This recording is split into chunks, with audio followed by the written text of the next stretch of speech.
The world never plays fair. No matter how honest you are, someone will betray you. No matter how skilled you become, someone less qualified will take your spot. That's reality. But those who understand this reality, they survive. And those who survive, they rule.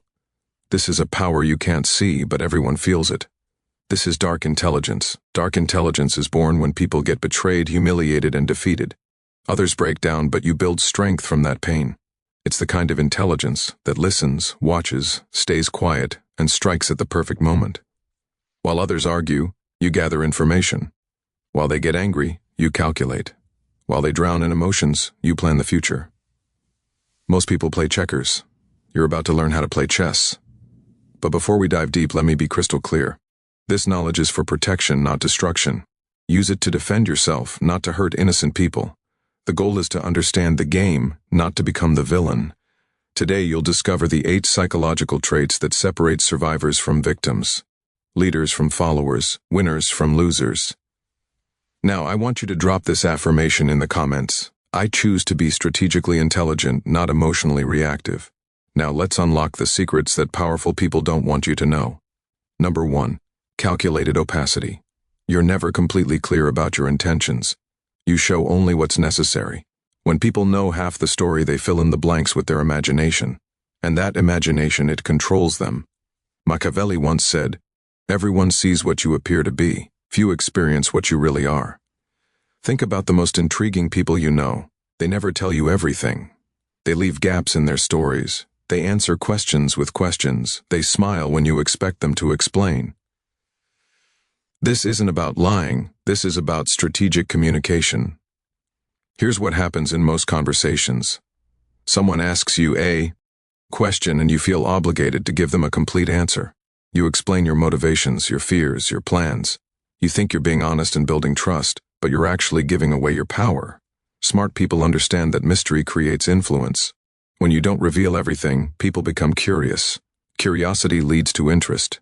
Interest leads to respect, and respect leads to influence. Let's say someone asks about your weekend plans. Most people say, "Oh, I'm just staying home, maybe watching some movies." That's complete transparency, but it's also completely forgettable. Instead, you could say, "I have something important to take care of." Then change the subject. Notice the difference. The first answer makes you predictable. The second answer makes you interesting. This doesn't mean being rude or secretive about everything. It means being selective about what you share and when you share it. The most successful people in any field master this principle. They reveal just enough to keep people engaged, but never enough to lose their advantage. Your information is your currency. Don't spend it all at once. When you practice calculated opacity, people start paying more attention to what you say because they know you don't say everything. Your words carry more weight because they're rare. Remember, the goal isn't to be mysterious for the sake of being mysterious. The goal is to maintain control over your narrative and your relationships. Number 2, adaptive persona. You're not the same person with everyone. You adjust your personality based on who you're talking to. People think they know you, but they only know one version of you. Machiavelli once said, "A prince ought to take care that he never lets anything slip from his lips that is not replete with the 5 qualities mentioned above, that he may appear to him who sees and hears him altogether merciful, faithful, humane, upright, and religious." This isn't about being fake. This is about being effective. You already do this naturally. You speak differently to your grandmother than you do to your friends. You act differently in a job interview than you do at a party. You present different aspects of your personality in different situations. Adaptive persona takes this natural tendency and makes it intentional. Every person you meet has different values, different communication styles, and different ways of processing information. If you use the same approach with everyone, you'll connect with some people and completely miss others. Smart people study the person they're talking to and adjust their communication accordingly. Are they analytical? Give them facts and data. Are they emotional? Connect with their feelings. Are they practical? Show them how something works. Are they big-picture thinkers? Paint the vision. This isn't manipulation. This is communication intelligence. Think about water. Water takes the shape of whatever container it's in, but it never loses its essential properties. It's still water whether it's in a cup, a bottle, or a lake. Your adaptive persona works the same way. You adjust your presentation to fit the situation. but you never lose your core values and principles. The mistake most people make is thinking they need to be authentic in the same way with everyone. But authenticity doesn't mean being identical in every situation. It means being genuinely yourself while adapting your expression to be most effective. When you master adaptive persona, you become someone who can connect with anyone. People feel understood when they're with you because you're speaking their language. This skill becomes incredibly powerful in negotiations, leadership situations, and building relationships. You're not trying to force people to understand you. You're making it easy for them to connect with you. But here's the warning. Never adapt so much that you lose yourself. Your values, your integrity, your core principles should never change. Only your presentation should adapt. The strongest people are like diamonds. They have many facets, but they're still one solid stone. Number 3, the principle of detachment. You're not a slave to any relationship, emotion, or opinion. What you're not afraid to lose can't control you. What can't bind you can't manipulate you either. Machiavelli once said, "Since love and fear can hardly exist together, if we must choose between them, it is far safer to be feared than loved." Detachment is probably the most misunderstood concept in dark intelligence. People think it means being cold or uncaring. It doesn't. It means being free. Most people are controlled by their attachments. They're afraid to lose their job, so they accept bad treatment. They're afraid to lose a relationship, so they compromise their values. They're afraid to lose approval, so they say what people want to hear instead of what needs to be said. Fear of loss makes you weak. Freedom from that fear makes you powerful. This doesn't mean you shouldn't care about anything. It means you shouldn't be desperate about anything. Imagine this. 2 people are negotiating a business deal. Person A really needs this deal to work out. They're counting on it. They've already made plans based on it happening. Person B would like the deal to work out, but they have other options. They're willing to walk away if the terms aren't right. Who do you think has more power in that negotiation? Person B, obviously, because they're not attached to the outcome. They can negotiate from strength. Detachment gives you clarity. When you're not emotionally invested in being right, you can see situations more clearly. When you're not desperate for approval, you can make better decisions. When you're not afraid of being alone, you can choose better relationships. The paradox is this. The less you need something, the more likely you are to get it. Think about confident people. They're not confident because everything always goes their way. They're confident because they know they'll be okay, even if things don't go their way. That's the power of detachment. Now, this doesn't mean being careless or indifferent.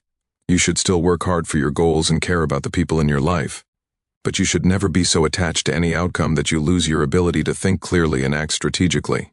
Detachment also protects you from manipulation. When someone tries to threaten you with taking away something you're not afraid to lose, their threat has no power. The most dangerous person in any room is the one who has nothing to lose.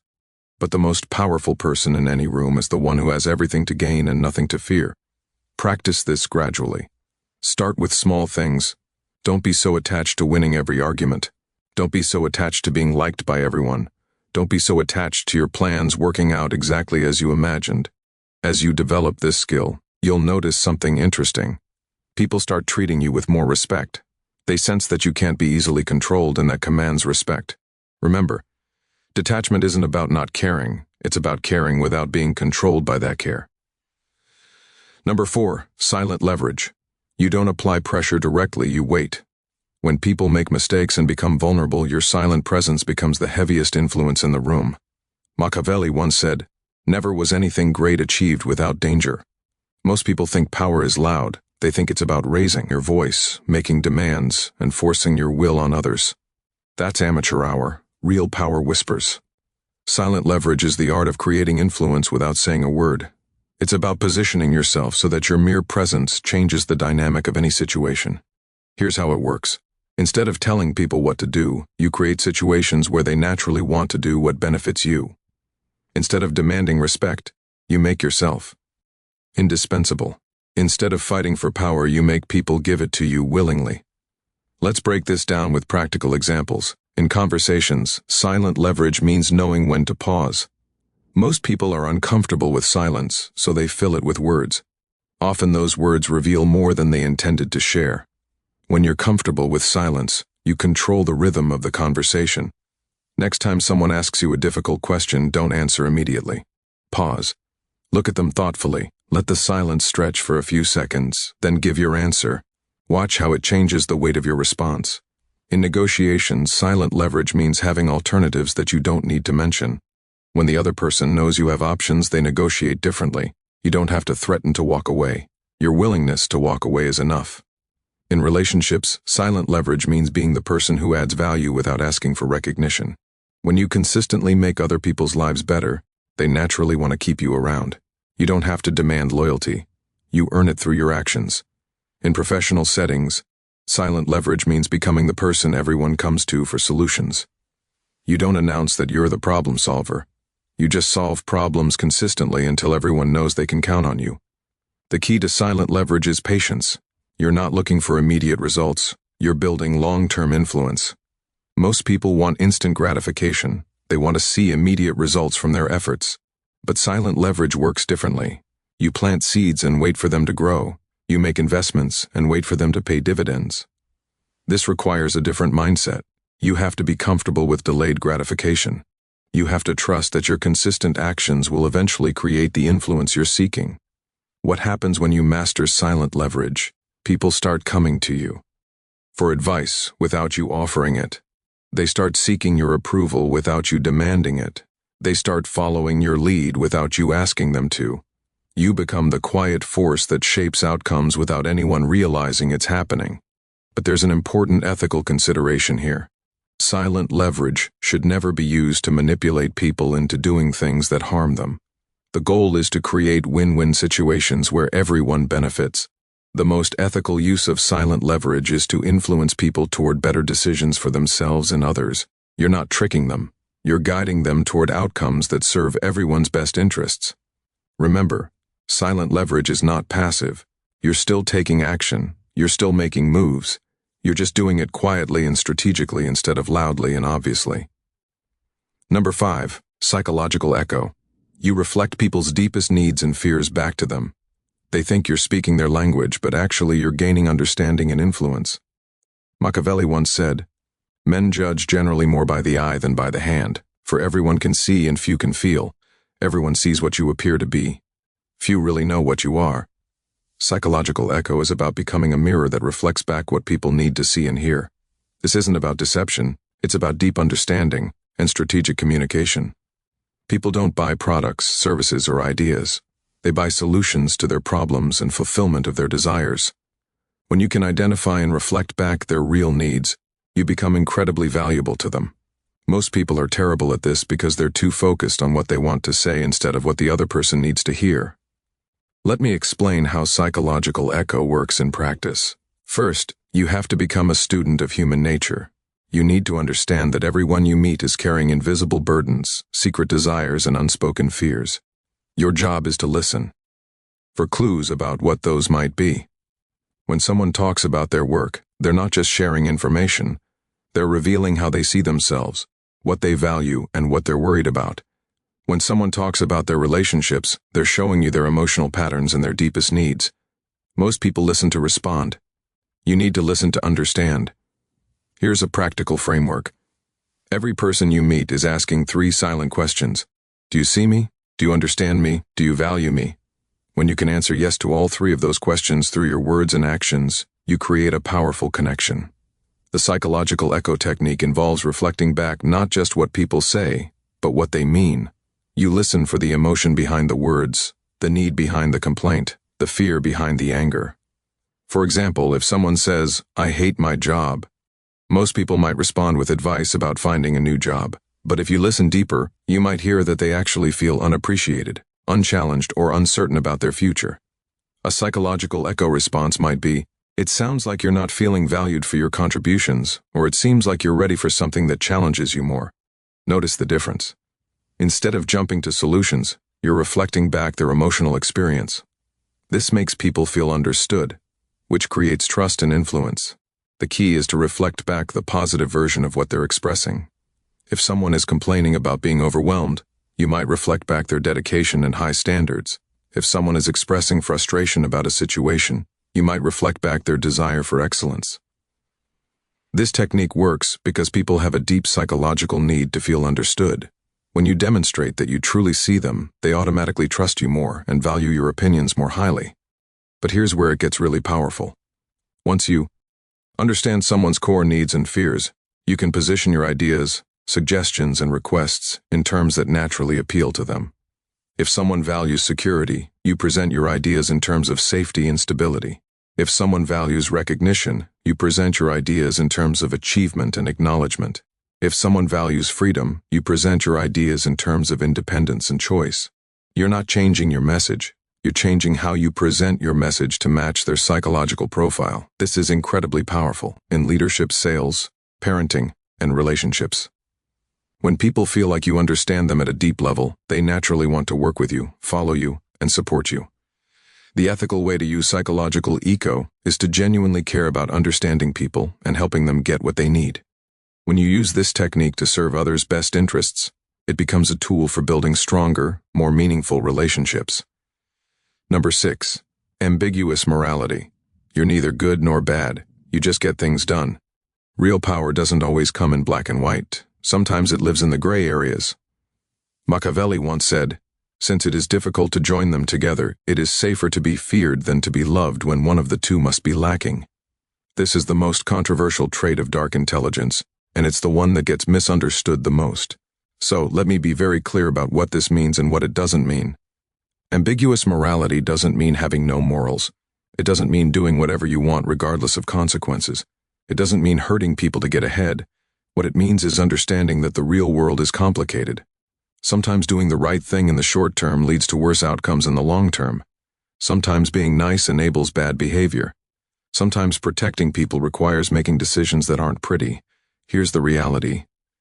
Pure moral clarity is a luxury that most people can't afford when they're dealing with complex situations involving real consequences. Let me give you some examples to illustrate this concept. Imagine you're in a leadership position and you discover that a team member has been consistently lying to clients and damaging relationships. The nice thing to do might be to give them another chance, provide more training, and hope they improve. But what about the other team members who are working honestly? What about the clients who are being deceived? What about the long-term health of the organization? Someone with ambiguous morality might decide that protecting the many is more important than being nice to the one.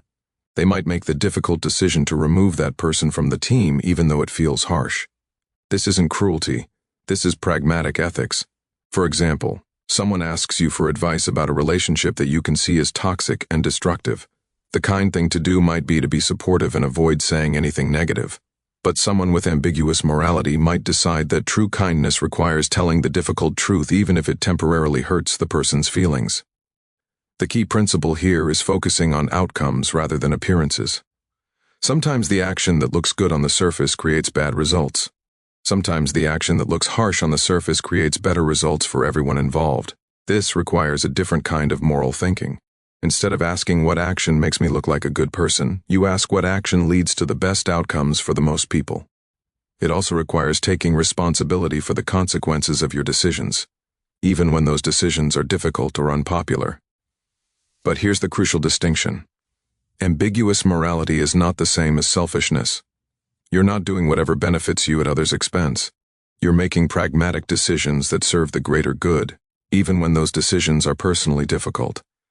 This trait also involves understanding that different situations require different responses. The same action that's wrong in one context might be necessary in another context. For example, being completely honest might be the right approach in a close personal relationship, but it might be counterproductive in certain professional negotiations where strategic disclosure is more effective. Someone with ambiguous morality understands these nuances and adapts their approach accordingly. The danger of this trait is that it can be used to justify selfish or harmful behavior. That's why it's crucial to maintain clear ethical guidelines about what you will and won't do even in complex situations. My recommendation is to establish clear boundaries for yourself. What are your non-negotiable values? What lines will you never cross? What outcomes are you willing to accept responsibility for? Within those boundaries, give yourself permission to be pragmatic and strategic, even when it means making decisions that others might not understand or approve of. Remember, the goal is not to be liked by everyone. The goal is to be effective and ethical in a complex world where simple answers don't always work. Number 7. Controlled exposure. You don't reveal everything about yourself. The less people know, the more they assume, and assumptions lead to mistakes that make your strategy easier. Machiavelli once said, "Men are so simple of mind and so much dominated by their immediate needs that a deceitful person will always find plenty who are ready to be deceived." In a world where people share every detail of their lives on social media, controlled exposure might seem outdated, but it's actually more powerful than ever. When everyone is oversharing, the person who shares strategically stands out. When everyone is broadcasting their thoughts and feelings, the person who keeps some mystery becomes intriguing. Controlled exposure is about being intentional with your personal information. It's about understanding that not everyone needs to know everything about you, and that selective sharing can actually strengthen your relationships and increase your influence. Let's start with the psychology behind this. Humans are naturally curious creatures. When we encounter something incomplete or mysterious, our brains automatically try to fill in the gaps. This is called the curiosity gap, and it's one of the most powerful psychological forces in human behavior. When you practice controlled exposure, you create curiosity gaps that make people more interested in you and more attentive to what you do share.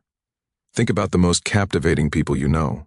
They probably don't tell you everything. They share enough to keep you engaged, but they leave you wanting to know more. This isn't accidental, it's strategic.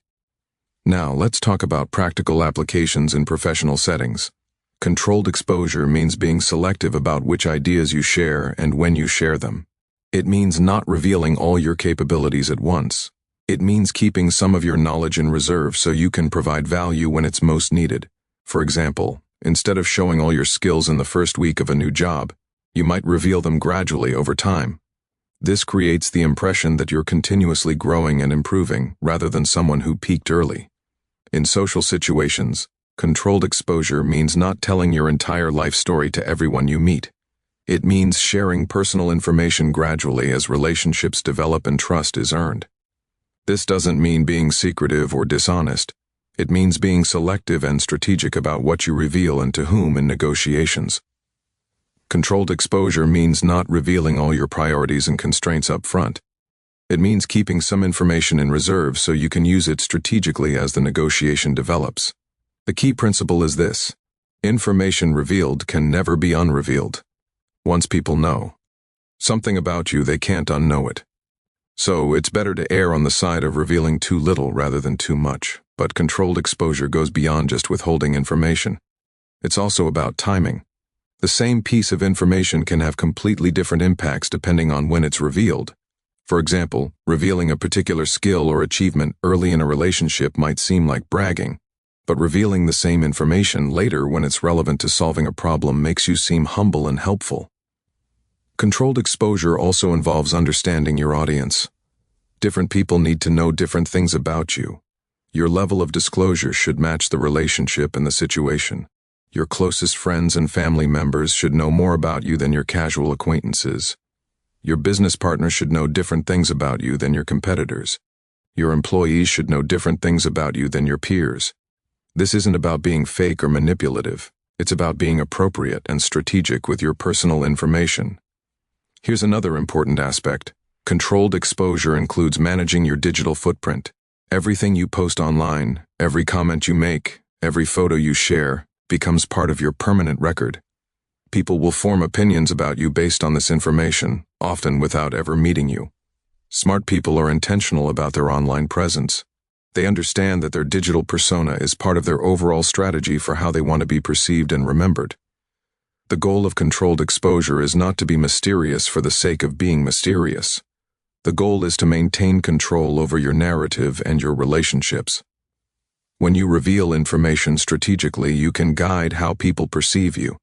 You can emphasize the aspects of your personality and experience that are most relevant to your current goals. You can avoid being pigeonholed or stereotyped based on incomplete information. But here's the balance you need to maintain. You want to share enough to build genuine connections with people, but not so much that you lose your strategic advantage. The most successful people understand this balance. They're open and genuine in their relationships, but they're also strategic about how much they reveal and when they reveal it. Number 8, outcome obsession. You're not here to win arguments or prove points. You're here to get results. People who focus only on outcomes never waste time on unnecessary games. Machiavelli once said, "The promise given was a necessity of the past. The word broken is a necessity of the present." This is the trait that separates amateurs from professionals, dreamers from achievers, and talkers from doers. Most people get distracted by things that don't matter. They want to be right more than they want to be effective. They want to look good more than they want to get results. They want to feel good about their process more than they want to achieve their goals. Outcome obsession cuts through all of that noise. When you're outcome obsessed, you ask different questions. Instead of how can I prove I'm right, you ask what result am I trying to achieve. Instead of how can I look good in this situation, you ask what actions will lead to the outcome I want. This shift in thinking changes everything. Let's start with arguments and disagreements. Most people approach arguments like they're trying to win a debate. They focus on proving their point, catching the other person in contradictions, and demonstrating their superior knowledge or logic. But outcome-obsessed people approach disagreements differently. They ask, what do I actually want to achieve from this conversation?